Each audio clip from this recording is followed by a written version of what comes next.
சாய் சொல் வாக்கு. ஓம் சாய்ராம். அப்பப்பா, ஏன் இப்படி பேசுகிறாய்? இது உனக்கு ஏற்புடையதா? நான் உன்னோடுதான் இருக்கின்றேன், உன்னை கவனித்துக் கொண்டும் இருக்கின்றேன். அது உனக்கு தெரியாதா என்ன? பிறக்கின்ற ஒவ்வொரு மனிதனும் ஒவ்வொரு வகையான குணங்களை கொண்டுள்ளார். எனவே இவர் இப்படி செய்கிறார், அவர் அப்படி செய்கிறார் என்று அவர்களிடம் உள்ள குறைகளை மட்டும் கவனித்து குறை கூறாதே. நீ ஒன்றை நினைத்துப்பார், மற்றவர்களிடம் உள்ள குறைகளை பேசுவதும் ஒரு குறைதானே? பேசுவதும் ஒரு குறைதான். பிடித்தால் பழகு, இல்லை என்றால் ஒதுங்கிவிடு. என் சரித்திரத்தை நீ படிக்கவில்லையா?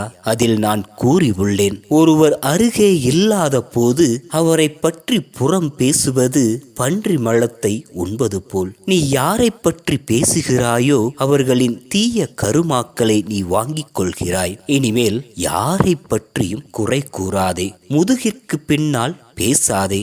அப்படி பேச வேண்டிய எண்ணம் உனக்கு வந்தால் அந்த நொடியில் என்னை நினைத்துக்கொள். உன் எண்ணம் நல்வழியில் மாற்றப்படும். இதை நினைவில் கொள். ஏனென்றால் இது உன் சாய் சொல் வாக்கு.